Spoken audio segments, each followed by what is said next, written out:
Welcome back to another episode of the Reformation Red Pill Podcast. I am your host, Joshua Haymes, and today we continue our discussion with Pete Hegseth on the topic of reforming education.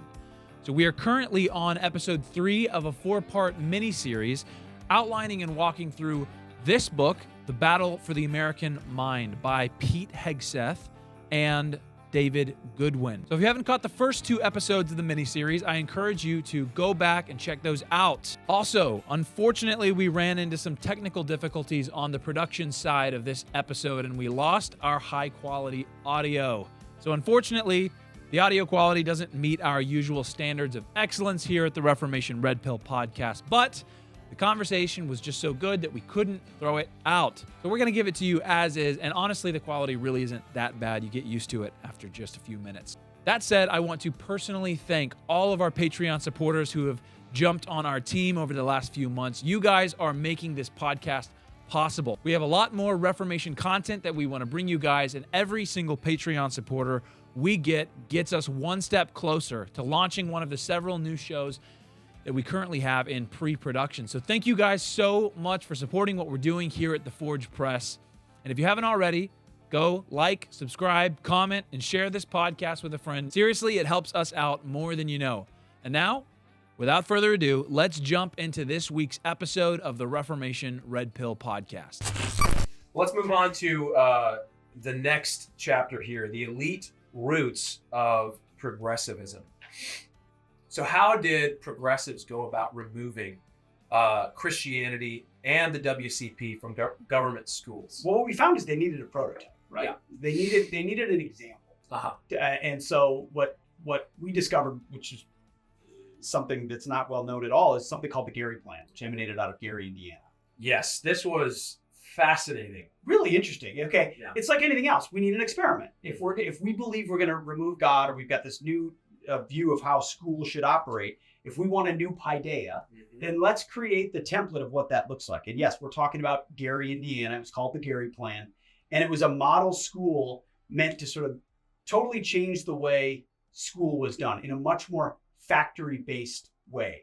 So you think about the bell ringing and much more skills and tools-based education. God, they interestingly made sure that God wasn't fully removed, but there was a pullout period. So you couldn't do religious or Christian instruction in school. You could do it off-site during school hours, but not there at school. And so it was kind of meant to shape and experiment with whether or not this new progressive model could work. Ultimately, it was lauded successful enough that they took it and moved it to New York City and wrote about. But what they openly debated and wrote about was how quickly can we remove religion? That was a big part of what they debated. And when is this happening? This is in the this is the early 20th century. So what was the exact date? 1915. The debates are going on. 1907 is when the school was launched. They're just writing about this openly in the papers. They're writing openly about it. Here's a quote from November 15th in the New Republic in an article said, "Religion in public schools. As long as the public school is any sort of competition with the church school, religion will not be entirely divorced from the schools," which leads to movements that eventually happened, which is we want to close all private schools. Yes. They tried to do that. They tried to outlaw private schools. See, that blows my mind. Outlaw homeschooling. Yeah, I remember reading that, realizing this wasn't a modern thing. In 1925, Oregon passed a law to trying to outlaw private schools. Yes. That was that's happening in Germany now. I remember there was that story recently of that family who fled Germany. We had them on our show. Did you? Yeah, we had them on Fox and Friends multiple times. They fled Germany. What was you might remember the setup better than I did. Well, they wanted to homeschool their children. Correct. And Germany won't allow that.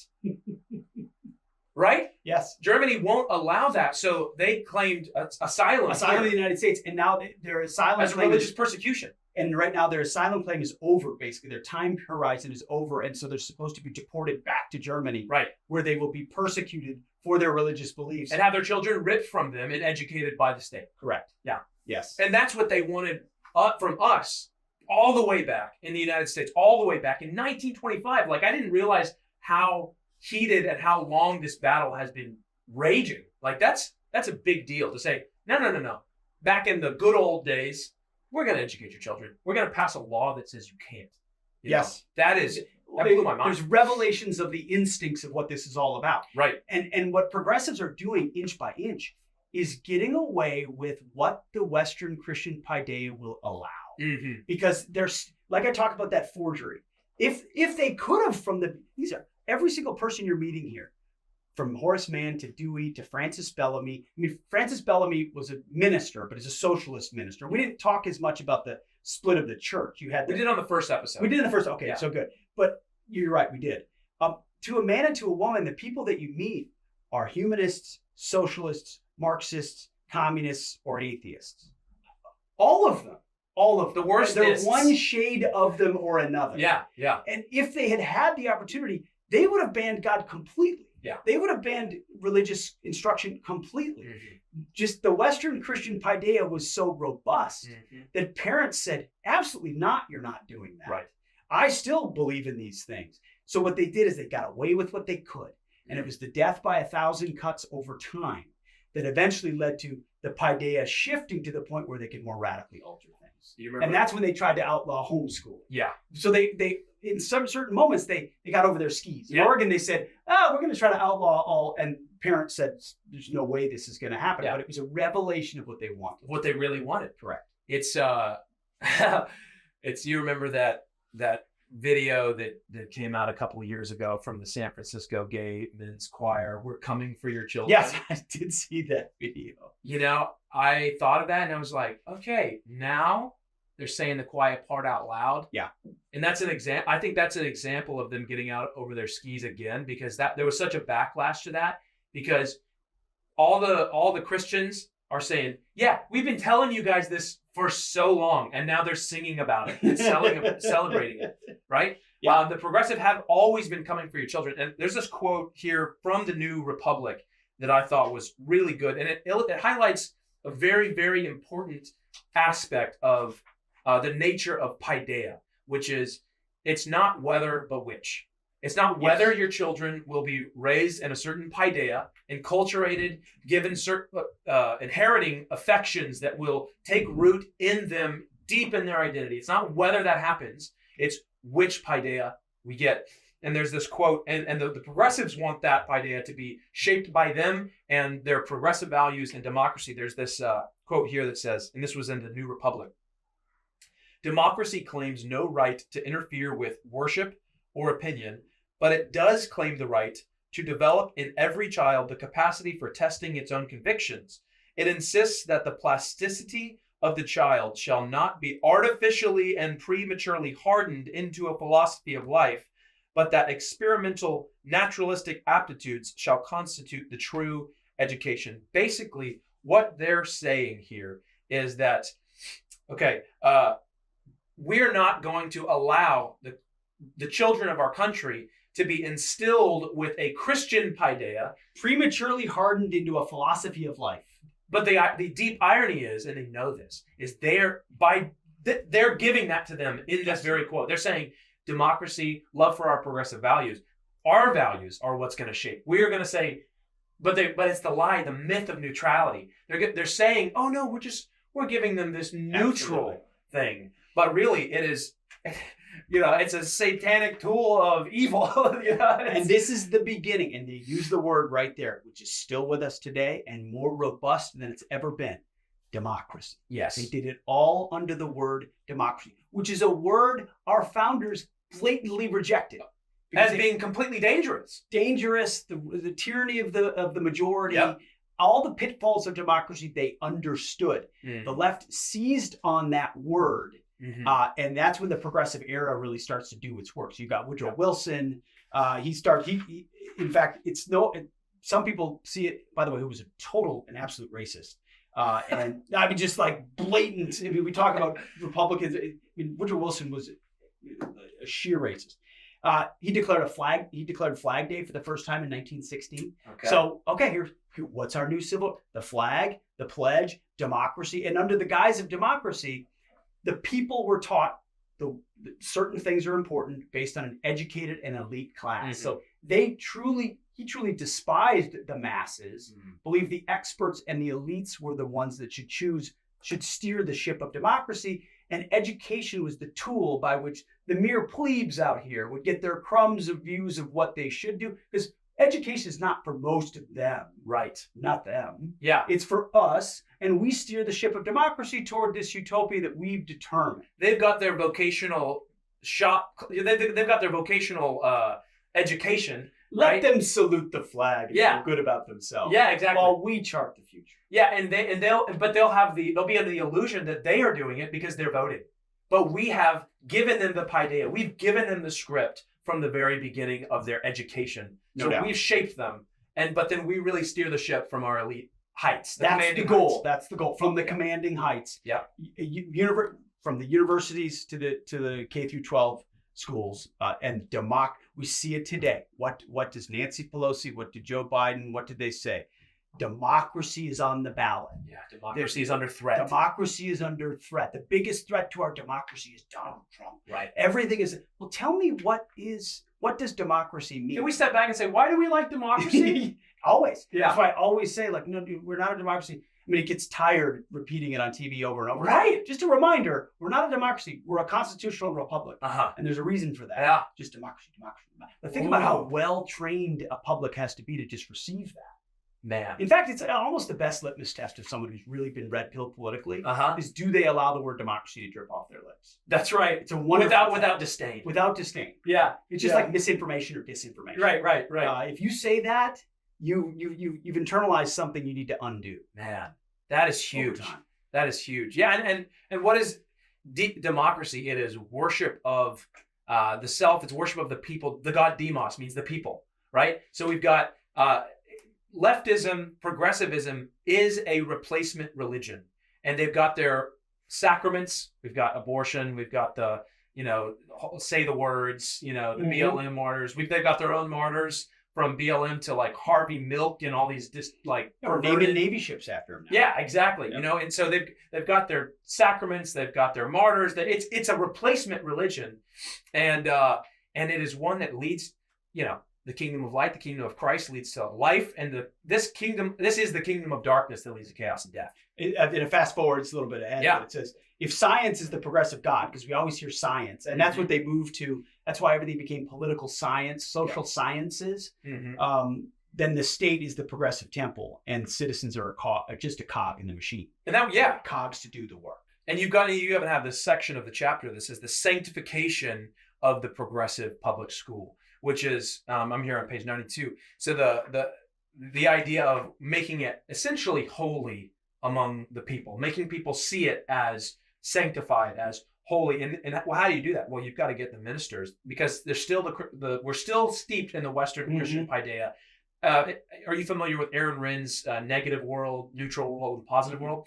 He posits, he did this in an article, and he's since written a book about it, about how the United States, in relation to Christianity, used to be in positive world, which was broadly Christian. It was a positive thing. You honestly, to get even to excel in business and government or whatever, you needed to be a Christian. We favorably look at Christianity. Then there was neutral world, which I think he said really is in the 80s and 90s is when that really comes about, this neutral world where it's like, you want to be a Christian? That's fine. Do your thing, and then really over the last, since early 2000s, getting up into 2010, we entered negative world, which is, it is actively wrong, evil, backwards, bigoted. Dude, that is Western Christian paideia, American progressive paideia, culturally Marxist paideia. That's exactly it. From positive to neutral to negative. He identified the same thing we did, which is culturally the whole water's changed. And that's why we're in uncharted territory today, because all of that ethos of the culture of the Western Christian paideia is effectively gone, except for some homeschools and some classical Christian schools, which are trying to revive it. Right. And otherwise, I mean, the quote you're pointing at is this Methodist minister. Yes. That wrote, "The American public school is truly national as the American flag. We send our kids to schools named with old names, not with the new name of our nation." Right. I mean, what else do you want from that? It's just the old guys with their old ideas in this old dusty book. Yep. That's no good for us. And then he continues, "My child is first a national child." Oof. Joe Biden said that. Hillary Clinton said that 2 months ago. Yeah. I mean, it's still what they believe. That's still what they believe. And Yes. and what did we say? We keep coming back to, and this is, we're going to do an episode on Reformation Red Pill Podcast soon on this, but this is sphere sovereignty. You need to be able to identify this, because what are they saying when they say my child is first a national child? We as Christians say, no, he's not. No, we say absolutely no. No, he's not, because you do not have authority over my child. You have authority insofar as you can punish him when he commits egregious crimes. Sure, yes, that's the authority you have. He does not belong to you. It is our duty, as first and foremost as fathers and as the family, to educate our children in the fear and admonition of the Lord. And you think of it, I think we talked about this last episode. Central to education, how does Proverbs start? The fear of the Lord is the beginning of knowledge and wisdom. I was going to say wisdom, but yeah, but I mean, it's both. Yeah. There's two different verses that say that. It's the beginning of knowledge and it's the beginning of wisdom. So to have any knowledge, you've got to start with the fear of the Lord. Well, maybe that's what they wanted. Maybe they didn't want our citizens of the future to have knowledge. Yep. Much easier to control. Much easier to citizens control. without knowledge. Man, I think I said this on the last episode, but after I took that logic class, I was like, there's no logic in elementary school. They've done that on purpose. They want to control us. I had people were like laughing at me, and I'm like, no, I'm telling you. So I felt like the tinfoil hat guy, but now I read this book and I was like, I was right. I was right all along, you know? Yeah, and that's why middle school in classical Christian education is the logic school. Yeah. It's when your brain is engaged and prepared to think logically about the world, because you've got a base of knowledge that came with grammar school, where you learned the basics and facts and information, and then you start to synthesize that. Yep. The progressives in these early schools, in the Gary plan, we don't call this the grammar, the logic, and the rhetoric school anymore. No. This is an elementary school. This is a middle school, and this is a high school. Right. What does that mean? It means whatever the progressives tell us it wants to be. They're just words that we can fill in. The whole architecture of the educational system is intentionally. I mean, every time I speak, and I know we got to move on, but I asked the audience, I may have said this in the last episode, who here has taken social studies? And everybody raises their hand. And that's because I did too. And that's an invention. It's all part of the devolution of what the elitists did to our education system to turn it into something they could manipulate for humanist purposes, as away from biblical truth. Man, and that's it's honestly shocking to the system. With each page I turned, I was just like, oh, it's worse. Oh, it gets worse. Oh, it gets worse. You know, and like I said on the last episode, really these first two episodes are the big downers. Yeah. Right. Yeah. Because you even teased us, the solution as big as the problem, which is coming on the next episode, which is we're saying is classical Christian education, the WCP, Western Christian Paideia, in whatever form that takes. Yeah. And you lay out kind of the core fundamental framework of that is starting with grammar school, then logic school, then rhetoric school, teaching kids facts and things to memorize while they're the plasticity, while they're just they love that. They love that stuff. Yes. And then I love I think Dorothy Sayers says, you know, in middle school, what we call logic school, that's whenever kids love to argue. They just want to argue about everything. I remember me and my mom just going back and forth all the time. And so they say, well, let's work with the grain. Let's move with the natural development of the child, and take that argumentative impulse and shape it and make them do it for the glory of God and do it well and be able to formulate and articulate arguments. And then of course you get into rhetoric school, which is how do we compile all the ideas that we've learned and memorized, learned how to integrate, and now how do we communicate that? And every plumber should have that education. Yes. Everyone should be able to take ideas, learn how they work together with God's world, and then how do we communicate? And you read like Jefferson's letters from like when he was like 12, and it's like collegiate level writing. It's depressing. It's depressing. It's depressing. And then I look at my own 12-year-olds and I go, but by the way, he's new to classical Christian, a couple years in, so he's pedaling to catch up as fast as you can. But when you meet a lot of 12 and 13-year-olds who've been doing this type of stuff from the beginning, you go, wow, that's really good, man. Or the art. Wow, that art is amazing. I mean, high schoolers don't make art that well. They used to make art that beautiful at those ages, and we dropped our expectations and told everybody beauty's in the eye of the beholder and all of these things. So to your point, you see it and then you realize what we've lost. Well, I want to ask you then, just as a quick side note, you're a person who discovered this world of classical Christian education. When you wrote this book in 2021? 2021, 2022. I'd have to look. The years are blurring together. Yeah. But, well, and you have relocated your entire 2022, life and yeah. your family around this. And you just mentioned your son who came into it as a 12-year-old. He came into it as a 10-year-old, so he's 2 years into it. So Yeah. Before that, he was in different types of schooling, and So there's a lot of people who are just now getting this education red pill and looking, either they just transition their kids or they're looking to transition their kids. What has that been like for your son? And then what has that been like for you? Well, the reality, as I mentioned before too, we thought we were moving our kids to a school for their benefit.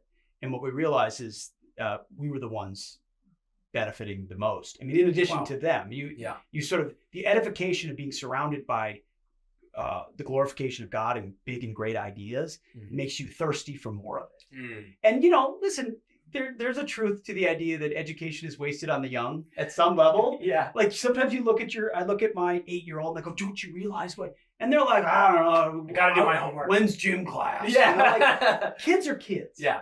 But the effect of 10 years of being around goodness and truth and beauty means it absorbs into, and I even see it a little bit more with our 6-year-old who's in first grade, who has been around it from the beginning. And just sort of the love and the appreciation for it. And hey, Dad, I get to give a speech, and what I want it to be something Jesus said. And so we're doing, she's doing salt and light, those 4 verses, because it's 4 verses that they need to memorize and recite. And it just the instinct of being in that environment where those things are fortified makes a huge difference. And obviously it starts in the home and in the church. And I always say that education is one of 3 chords of a strand. Yeah. But there also is a reverse engineering aspect to it as well. It just points you back toward truth and back toward the Bible. And, we go to the same church, and I moved here thinking we were finding a school, and instead I found a Reformation Red Pill. You know what I mean? That's right, yeah. And how it all overlaps though.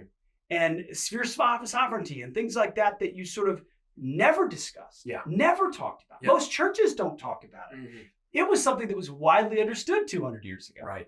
And now is completely gone. So we're of the generation that's having to kind of hustle to rediscover this. Yeah. And from hymns to school to everything. Yeah. My hope and my prayer is that we gift to our kids this robust knowledge that lives in their bones, right? And in their blood, and then is translated to their kids as well, because they love it. Yes. Thirsty for it. They understand their place in God's creation and in human history, that there's a really interesting story. Brooke says in church too, it's like, yes, if it feels like learning these hymns feels like work, it is. Yes. And it's because we stopped doing this, and so we don't know the hymns. But when I the other day in church, when I looked over at my daughter, and she didn't have a hymnal, and I was this close to jumping down her throat and being like, what are you doing? You got to sing. We're singing. Yeah, what are you doing?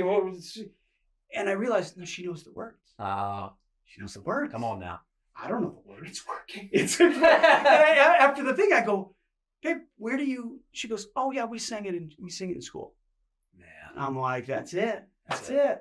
Like it's gonna be in her blood and in her bones, and I think that makes her a better sister, a better wife, a better spouse, a better woman, a better everything. And this is that in school form. Yeah, that we have a chance to give our kids.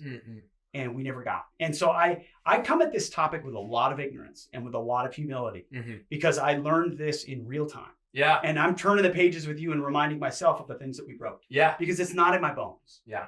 But we found it long enough to write it down and say, this is good and this is true and this is interesting. Get your kids toward it.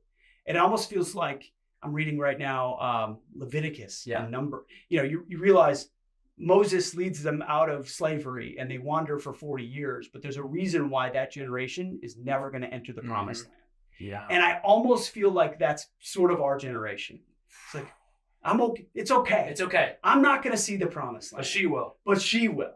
But he will. Let's go. And I will have done my part with the shoulder to the plow to try to get him there. And that's what I feel like all of this is. But we're behind the curve for obvious reasons that we're discovering here. Well, I'll tell you one thing. It's good to hear that you made it through the reading plan killer, Leviticus. I made it through Leviticus. Oh, man. When you said that, I made it through. I made it into through. numbers. Made it through. Well, and I'll tell you what, and we talked about this, and this even gets into some of the classical Christian stuff and understanding how to actually read the Bible. Because the reason that, it's a total tangent, but the reason Leviticus is a reading plan killer is we don't know how to read the Old Testament. We don't, it's just like totally foreign to us because our schools didn't teach us how to read the Old Testament, and most of our churches in today's evangelical world haven't taught us to read the Old Testament. Touch the Old Testament. Yeah, that's the old stuff. Yeah, we've got the new. Don't worry about the old. Well, that's why I have a gigantic explainer right next to it. So I read it and then I open up my commentary. Yeah. It takes me long. I mean, it takes me longer to read the commentary because I'm now understanding what I just read in a covenantal view of the Old and New Testament, and it blows the whole thing wide open. And all of that. My goodness. Leviticus is interesting. Yeah, the numbers is interesting. Yeah. Oh, that's so good. And that's what we're hoping to inculturate into our children is this love for the things of God, love for his word, love for his world, and understanding from a very young age, like you said, that they're going to know the words. We're doing the work right now, and it's worth doing the work so that your children can benefit from it. Correct. And as my co-author has said, and he wrote it in the book too, so don't expect classical Christian education to save your child. Like it doesn't automatically save the soul of your child or keep them in the covenant, as you may say it. It is meant to be a reinforcement of those things that you as the head of the household, that you as a member of the church are already infusing into them. Right. But why wouldn't you want to reinforce? I just glazed past that quote that we use all the time, that the progressives, what can theistic Sunday school meeting an hour once a week do to stem the tide of 5-day program of teaching? I mean, just reinforce it so it's in the bones and they can. Well, yeah, and that's the thing. And this moving on to this next little section here is, we want our children to have goodness, truth, and beauty infused into their bones, right? The things of God, the things of his word. And those are the virtues, the classical transcendent virtues.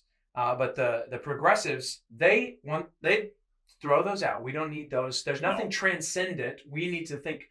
They're humanists, right? So there's really no transcendent. Absolutely right. That's something you have to remember through all of this. They're looking at us as fallen human beings without acknowledging that we're fallen. Exactly. And saying, what can we do to tinker to make things better? Our problem isn't sin and our desperate need of a savior and forgiveness and to be reconciled with God and therefore to each other. Our problem is that we're just a little off base, We're good at heart. And so therefore what we need is not salvation. It's not repentance. It's not forgiveness. It's education. And if we can educate them, we can fix them. And that's the progressive plan. Absolutely. Utopia. And they've got their progressive, not virtues. They've got their progressive values, right? And then you laid out these four. Well, and I don't know if it's in this section or not, but if you look at even just the change of virtues to values. Yes. I don't know if this is the section. This is it. I mean, think about how we talk. Yep. We talk about family values. We talk about, there's the Voter Values Summit. Values is the way most of us talk about what we used to know as virtues. And values are a lot more malleable because virtues are rooted in universal truth and biblical truth. Virtues are something that are immovable, whereas values are things we have or we feel. Yep. And the ones we lay out in the book are scientism, equity, individualism, and neo-Marxism. Scientism is just the idea that because there is no God, and that came through all of the legitimate scientific discoveries that were made over centuries, which are wonderful contributions to the beauty and divinity of God. I mean, the more we learn about it, the more we realize how it reinforces the creation. But they took it and said, no, science is God, and therefore every subject should be seen through the lens of science, which is how you get, as I mentioned before, political science, social sciences, which means because there is no God, man is perfectible, but we haven't tinkered enough yet.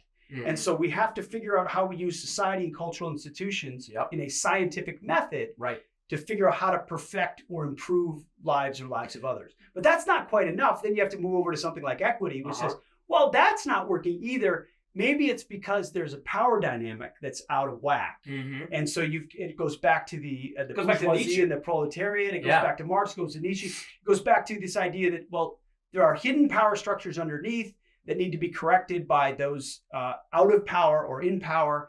And it's manifests most recently in critical theory and the idea that there are the oppressor and the oppressed. So any inequities that we see in this world are the result of power being misused, used or misused. Yeah, exactly. And what we need to do is bring totally flatten the authority and power distinctions between people. Correct. But the only way that can be done when you're doing it with an authoritarian hand, you don't flatten the distinction by bringing everyone up. You flatten it by bringing everyone down to the bottom level with the few elites that are just running the entire show. Absolutely. Yeah. So you've got scientism, you've got equity. Pay your fair share. And then you've got individualism, which means you're totally untethered from your relationship with God, right? As an individual, your autonomy, that is something that is to be celebrated. And by the way, we love rugged individualism in America. Rugged individualism is one of the sort of founding views of what conservatives stand for.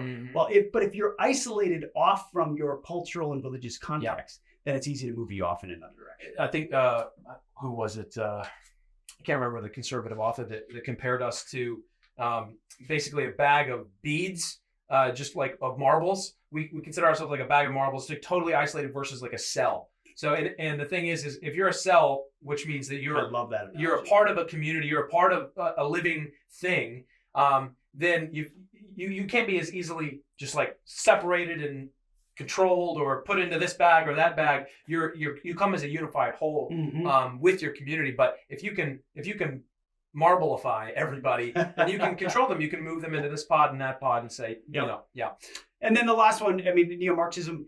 If problems are systemic, also meaning they're not problems of, I mean, the Christian view would be we are flawed by our own sin in need of a savior. But if the problems are not of our making and they're more systemic, then you need a system to come in and save and change the way we operate and the way we live. So that's just another way in which progressives said, well, this system over here hasn't worked. And so here's a better system, a new lens, a power dynamic system that can. And so they'll use what I love about discovering this is, again, they didn't know which ones would work all the time, but they kind of would throw different aspects at it in different times and then see which one moved the needle the most. Right. And boy, that needle has moved a long way. It's so far that, and you make the point, I can't remember what section you made this point exactly, but that basically current conservative talking points are yesterday's progressive value, right? So you see this even in the fact, and it's moving so fast now, right? Obama's first term in office, he was against gay marriage. Now you've got conservatives that are for gay marriage. Not any real conservatives, I would say, but you've got conservatives who are for. So I can't remember who said this originally, but they said that conservatism has become the shadow that follows the beast to perdition. So that well, the question is, what are we preserving? What are we conserving? Is the question. And if you're raised, if you're a conservative like you were before, raised in the progressive paideia, correct, you're just going to try to conserve yesterday's progressivism instead of what Christ has actually laid out in his word, that WCP that we're talking about, the Christian paideia, because that's lost on you, right? And I think that's one of the biggest problems that we're facing right now, I think, is that so many people don't know they're in a fight. Like so many Christians have no idea the degree that they've been discipled in this progressive paideia. No doubt. No doubt. So the progressive paideia asks one question. I like what you said this. The progressive paideia asks one question: how can the state fix this problem? That is the question. And any conservative, any Christian, that is not. But that is in all of our. You mentioned after you went to college, you realized that you didn't learn anything in high school. Like I remember the first day I showed up at the Kennedy School at Harvard for public policy school, and I remember there were 4 different classes. I don't know. It was so dumb why I went there. I don't know. Really, it was just. I went there in 2011. It was, I'm going to get into the best school I can. Yeah, Public policy, absolutely. right? It's got the Harvard tag. Mm. I didn't do it. Again, I was still totally untethered from the fight that we're in. Yeah, I know I'm a conservative. I know a lot of people that aren't going to like me, but you should try to actually learn something about what you believe. So on day one, I show up and every public policy solution to the problem presented, and they were all different problems of business, problems of public policy. Climate change was the example used, and the way in which policy can be used through government action to address climate change was the default assumption. You know, I mean, in every institution, almost every elite institution, the view is it's only government's job to do these things. You can't expect anyone else to do it. And that's how our elites view the world, which is why when Congress is out of session, those are the best times. The government is shut down, those are the best times. The best. They can't do anything to me. Yep. But even then, it's a lost cause. I want to respect your time and their time. So we're coming up on the last section here. It's the straight line from critical theory to Antifa, chapter 6 here. And I thought, man, this part was really striking. This is kind of the fast forward. So you do a lot of the early stuff of how this came about. Yeah. And then this is like, well, okay, so there was that stuff, but now we have Antifa. Like, how did that happen? And when you start to sort of connect the dots, you realize, well, once we got the ball rolling, then the culture did its work too. And here we are. So it starts with a lot of these Supreme Court rulings that, because people will point to the 60s. Right. And say, well, remember the Warren Court and all these rulings that outlawed Bible reading and prayer is unconstitutional and 10 commandments are out. You can't even pray silently. Like that's what started it all. No, that was just the fertile ground. That was the outworking. That was the outworking. Yeah. That was the result of 40 years of effort that created the efficacy, the ability for those types of rulings to take hold in our culture. And here's the problem. If you think that 1950s is whenever it was all sweet and good, and if we can just rewind the tape, we can get back to the 1950s. If you think that, what you do is, if you see the problem as the 1960s, you're not understanding the problem. What you will do for your solution is basically just rewind the tape and then watch the same movie. Yeah. Because if you rewind it, if you say, oh, I hate this part of the movie, then you just let's just rewind. Well, you're still going to get, unless you change, you press the little VCR button and watch it come out and you take it out. Unless you change the VHS, the DVD, the stream, whatever you're streaming, unless you change the actual from the beginning, it's got to be a new story.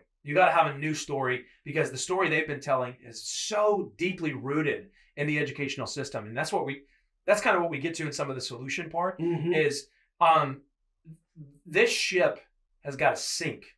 There's no fixing it. It appears. That's the conclusion we have. Yeah. And I get people coming up to me saying, well, what about the kids trapped in public school? Like, I acknowledge that. Yeah. There are a lot of people that are trapped in institutions that I don't have the ability to change, which is why my message is the first thing you need to do is save your kids. Right. Save your kids. Save your grandkids. Save your neighbors. Save the people that you know. Because otherwise, sort of hoping the system will correct itself, it's just an absolute It's untenable. It's absolutely untenable. And you're exactly right about, because our assumption when we started writing this book was this is going to mostly be a story about the 60s. Wow. I'll be honest with you. Was that David Goodwin's thought too? Well, his thought is that before he started his research and before I started my research, which started at slightly different times, we both had the default assumption, like you would in any experiment, like our hypothesis is 60s. Wow. And then you dig and dig and dig and dig, and you go, whoa, didn't even start with Woodrow Wilson. Like it went way further back than that. And if you've been more steeped in education, that's why we both say we're newer to this subject. Like those that know Horace Mann, those that know John Dewey know that it didn't start in the 60s. But popular culture would like to think the 60s are what did it, but the 60s were just a symptom. Man, yeah, that's really important for us to grasp. We've got to understand like you said from the very top, we've got to understand the depth. And now that we're understanding the history, we're almost to the solution phase, which that'll be in the next episode because we got to wrap up here in just a second. Yeah. The evangelicals fight back but on the enemy's terms. That's on 119 here. 119. Yeah. Yeah. So we moved through the Frankfurt School, which we talked a little bit about. We talked a little bit in the first episode. Why don't you just if you can give a brief synopsis of what is the Frankfurt School? The Frankfurt School are Marxist. It's a philosophy. It's a view. It's a political philosophy. Yeah. That fled Hitler's Germany, and they're Marxist, and they landed at Columbia University, and they're robust. They had an anti-Christian, anti-Western theory. That, if you need to know the baseline of them, they're anti-Western, anti-Christian, and they have a new political theory, and it's called critical theory. Right. And the only way to deconstruct the power dynamics of Western civilization is to tear them down and start over. And that's the goal of critical theory. That's the goal of critical theory. Is to look at each issue, each topic. Look at the power of the church. Look at the power of the patriarchy. Look at racial disparities. Look at gender disparities. That's why you have gender studies. That's why you have African American studies. That's why you have all these different groups. They're critical theory disciplines. All of them are critical. And that's where that deconstruct our society. Meant to deconstruct it and devolve the power structures that they say are rooted in generational and historical systemic racism or systemic sexism or patriarchy, and deconstruct it and level it out by bringing everyone down. So we can rebuild something. So that we can rebuild something. We don't even know what it is. We have this vague utopia is in the future that we're working towards, but there's not a real concept of what that even looks like. That's exactly right. Yeah.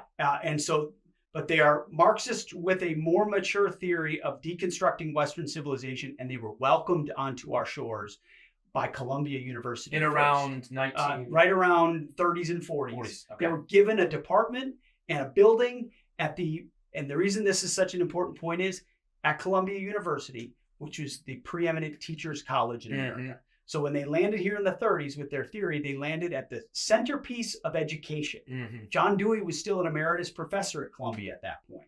So all these things kind of intertwine, and they start pumping their theories out and their acolytes out. And so critical theory isn't just a theory that sat in academia. It became the bedrock of educational theory. And that's why it's in every aspect of what's taught today, critical theory. And so when someone says, oh, well, we don't teach critical race theory, well, you might not be able to point to where it is in your curriculum, but I'll show you where it is in your pedagogy, which is how you teach. Yes. And in fact, it's all over everything you teach. That's how we got the 1619 project. Correct. Right? There's conservative pundits started talking about critical race theory, 2019, if they were early. Barely. If they That's were early. How long it was subterranean under the surface. And a lot of that has to do, frankly, with Trump. You talk about the Trump derangement syndrome led to we're just going to come out of the closet completely. Yes. Yeah, that's totally right. He ticked people off so much that they just came out and said it. They said it. Yeah, the quiet part out loud, man. No, we are against the founding of America. Yeah. Oh, okay. Good to know. We know Good that to now. know. And man, you know who was great? Did you read Vody Baucham's Fault Lines? Yes. Yeah, I read. I don't know I know it by the title of the book. Yeah. Yes. Excellent. Not the whole thing. He was like the lone prophet in the night for years in the church. In like as early as 2000, he was talking about this, saying, "Hey guys, Frankfurt School really dangerous. Hey guys, critical theory really dangerous. It's coming to the church. Coming to the church." Everyone's like, "Shut up! No, you don't know what you're talking about." And then here we are. And he wrote the book Fault Lines. Fault Lines is about how there were fault lines in the evangelical church under the surface regarding critical theory that had come into the preaching and the teaching of the church. And he said no one saw it until 2020, whenever the earthquake shook and everyone... That's a book on my shelf that I need to pull back. Excellent. So that's a plug for Vody Baucham's book.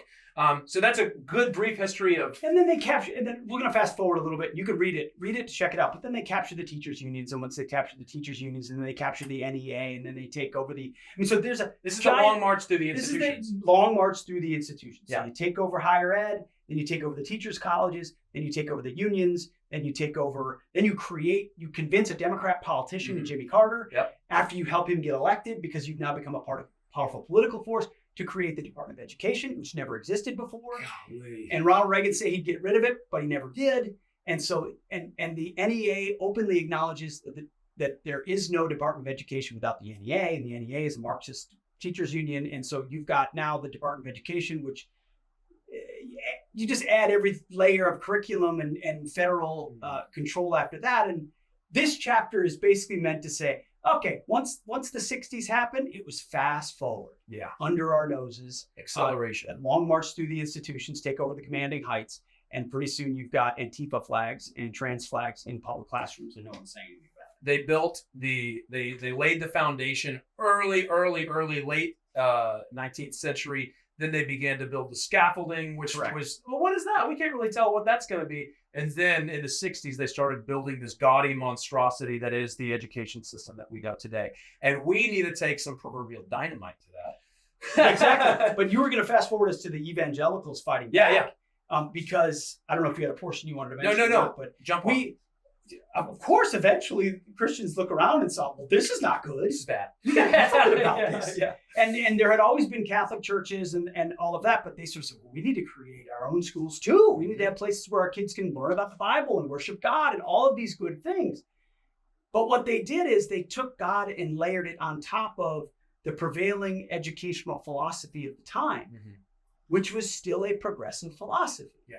So it had all the trappings of progressive education with God on top and the Bible on top, which created all the openings for all the views of the left to make their way in, which is why when you walk into most private Christian schools in America today, they have a lot of the hallmarks of what you would see in government schools. Yeah.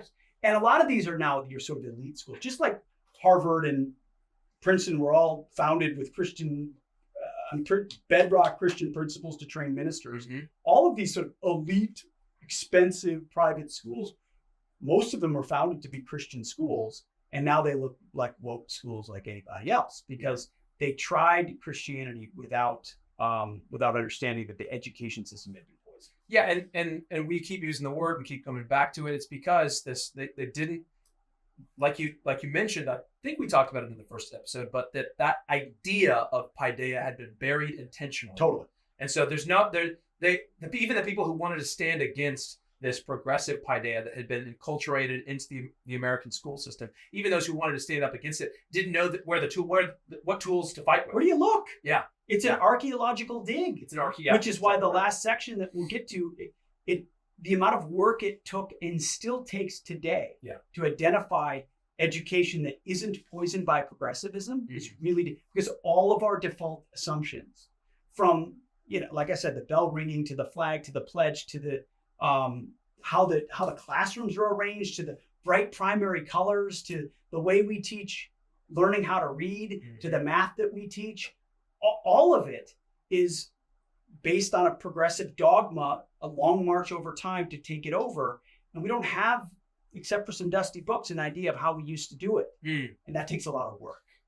It does. But some hope you say here in this section on page 121, you say, after the mid-1960s, the progressive hangover began. Art and music took to the base, the abstract, and the ugly. The predictable outcome of the anti-authority, free sex, anti-family, drug-friendly culture from the mid-1960s did untold damage, and it certainly did. And here's the thing about that is we are now seeing all over our American cities, but especially, it's all over the country in every city, but especially the hyper-liberal, left-leaning cities. You're seeing porn on the billboards. You're seeing art that is getting uglier and uglier and uglier. And this is what I see as an incredible opportunity for Christians, because we used to make and create and we used to have the best art. We used to build and create the most incredible sculptures and architecture and, painting. Christendom was like the climax of art. And if Christians can recapture that, the left really won the cultural battle when it comes to the arts. Back in the 50s and 60s, Christians stopped making beautiful art and left it. We retreated and we let Hollywood get just totally taken over. We let the only thing I think conservatives even really had was like AM radio, but everything is so backwards and upside down and getting uglier by the day that if Christians will tap into beauty, man, this is our moment. We can retake the culture. But how do you tap into beauty without tapping into first things? You have that. You can't. You can't. And that's why it's so hard, because we talked about beauty being in the eye of the beholder. All of nonsense. And we'll talk about that in the future, by the way. Yeah. You did a whole episode. Yeah. I mean, those are so well entrenched. Yes. That you have, not only do you have to be edified and prepared to make the case for what something beautiful actually looks like, but you need to be prepared to stand up to the accusations of, no, you bigot. Like, right. How dare you tell me what is beautiful or not beautiful? Right. You're spitting in the eyes of our sacred cows. Absolutely. Absolutely. Yeah, and you got to be prepared. And we as Christians have to grow a spine and be prepared to take the heat for that. Because if there's any hope, it's going to take slaughtering a lot of sacred cows. That's absolutely. So the final chapter before you get to the hope really was the finding the founding classrooms. And you said this: make no mistake about it, the historical singularity that was America's founding was a result of the culmination of the Western Christian paideia. Full stop. Man. And then we started the discussion talking about how there were some deists, there was some Enlightenment thinking, but all of those, even the deists, the Enlightenment thinkers, they were steeped in the Western. That's Christian what paideia. we go through in this classroom. In this chapter, it's a fun chapter to read. It is fun because it's a reminder of the depth of both biblical and Western civilization knowledge that our founders had. Yes, and that what the power of the Western Christian paideia. And I love the question we ask in here. It says, there's a John Gardner. Is this a great quote? Oh man! At the time the station was formed, our population was about 3 million. What we produced out of that 3 million people were 6 leaders of world class: Washington, Adams, Jefferson, Franklin, Madison, and Hamilton, and many more. Yeah. Today, our population is 245 million, so we might expect at least 80 times as many world class leaders. 480 Jeffersons, Madisons, Adams, Washingtons, Hamiltons, Franklins. Where are they? That gave me chills. Yeah. And honestly, it made me self-examine. It's like I have no delusions of grandeur that I'm some great Jeffersonian man, nothing like that. But that question of where are they it's a tragic question. It's a tragic. And why aren't they there? Maybe somebody didn't want them there. Mm-hmm. Those are very dangerous revolutionaries. Wow. Who That's were able exactly to, right. You know what I mean? I mean, who were able to, who pledged their lives, their honors, or their lives, their fortunes, and their sacred honors to a cause bigger than themselves, grounded in eternal truths, whether they were all perfect or not. Mm-hmm. Those are dangerous men. Yeah. And ruling regimes don't want those types. They want worker bees willing to spout the party line, which is what our education system is creating right now.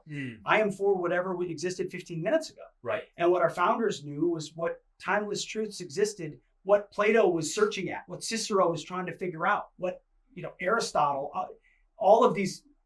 What was the one coming up? The first proto-Christian. Yeah. In Socrates. Right. They understood these debates. Right. And they were seeking diligently after what is the true, what is the good, what is the beautiful, and even these other Roman virtues that you bring up in the book, the arete, logos, and telos. Those are words totally foreign to most people. They're like, what is that? Is that Latin and Greek? I don't know what you're talking about. Why are we talking about that? They're foreign to me. Yeah. They're foreign to me. But they're not foreign to my kids, who, when I bring them up, they understand what the arete is, what the logos is, the idea of logic and describing the ideal man, or the idea of telos, the purpose. What is the purpose of something? And the Greeks were seeking after these things, trying to figure them out. And then Jesus Christ became the embodiment of all of them. Right. And that's what, in a classical Christian context, it all comes, which is why I think it's impossible truly to teach classical education without the Christian part. Because Jesus ultimately was the fulfillment of the wisdom and truth that the Greeks were seeking. Yes. And never found. Christ is the climax. Western civilization is the result of, Rome fell. Who picked up the pieces? It was the church. Built Christendom out of the ashes of Rome. And I pray to the Lord that the American Empire doesn't have to fall, in the next 100 years, as it very well could. But I pray that it doesn't have to. I pray that we can, as you get into the next chapter, we can launch this insurgency, that we can really see a shift and a change and the ethos of the American people back to the WCP, back to the Western Christian paideia, and that we can rebuild Christendom. And I pray that it doesn't take the utter destruction of our civilization to do it. Dr. James White, are you familiar with Dr. James White? He actually has a theory about how secular humanism and this progressive paideia, all of this, how evil, how wicked it is, what it has produced is incredible. You think of abortion alone. You think of all the wickedness that has come from godless societies rejecting God and His law and pursuing, the passions of the flesh, and the death toll is just rising and rising and rising from it. And this isn't. So we're not just talking about what are the kids learning? It produces, just like Willard made people who were her curriculum created anti-alcohol people. Now the curriculum is trying to make your children hate the identity that God has given them and adopt an alphabet identity, right? And to think my body, my choice, and instill all of this like deadly, devastating consequences. That's what they're trying to do right now. That's what they're trying. So we're not just talking about what kind of, are they going to have a nice education, learn something? We're talking life and death. We're talking about the rise and fall of civilization. Is the most, what you're on right now is, I think, the gap between where people are and where they need to be. Yes. Yeah. Because I have so many wonderful, frankly, God-fearing conservative people who are just saying, I just want my kids to get a good education. I just hope they get a good job and meet somebody and, go to college, and they need to experience. And I understand that reflex. I don't want to live in a world where I'm constantly surrounding my kids by we're in a battle and you need to fight and you're a warrior. So that doesn't have to be the context of their daily educational experience. Yeah, that's right. But it needs to be a background running program. And whether they know they're training or not, they should be going through a training program that prepares them for that, which edifies them spiritually, and they understand where they sit and where wisdom comes from. Yeah. So that when they're old enough to realize we're in a battle, they've got the tools. Yes. The blacksmith has been there and they've got their sword and it's been forged and they realize now I have to fight. And just the reflex is, I want my kids to have the nice upbringing that I had, where they didn't have to think about this stuff and they didn't have to worry about this stuff. And the stuff is the problem. Yes. And we didn't. And we got it, and it's our job to take it seriously. We're going to wrap it up with that. We went long. I'm sorry about that, but it's all just so good. This is necessary. We've got to understand the problem. I would just encourage, we're doing this so that you would also might take the time to read it. Please go read the book. I didn't do justice to a lot of sections of this, and the depth of kind of the research and so many of the details are what's convicting in this too. Yes. Oh my goodness, they did that and they did that and they did that. And that's been one of the neatest parts about this whole process. I met someone the other day. I was at my kid's basketball game, and I had not met. It was a friend of my son's, and she turned around, introduced herself, and I didn't know her. And she said, I just want you to know we're at this school because of your book. Wow. My son is become this year good friends with their son. Yeah. He said, we wouldn't be here without your book. Wow. And that is so humbling. And the hope is that there is that generational change through people making that choice. Yes. And, so hand the book off to somebody who you don't. Anybody want this crazy, we could auction that copy off. Yeah, that's right. We'll auction this one off. The Joshua Haymes Reformation Red Pill exclusive edition. I'll tell you what. Now, here's my call to action for you guys. For those of you who are just maybe even for the first time hearing this, maybe you've started to hear whispers in the night of classical Christian education. Maybe this is your first time really getting an in-depth understanding of the problem and what we're arguing for as a solution. My call to action is, if you have kids or you're about to have kids, or if you have kids who are in school, take a day ASAP and just go visit the nearest classical Christian school. Just go visit for a day. They have days where they'll show you around. I've done it a couple of times at a couple of different classical Christian schools, and catch the aroma of it, because you will immediately see a difference in how school is conducted. It is incredible. I remember I just hooked into a math class, and they were starting with a catechism. And it was all about how mathematics integrates with God's world. So it's the thing about classical Christian education is it's an integrative education.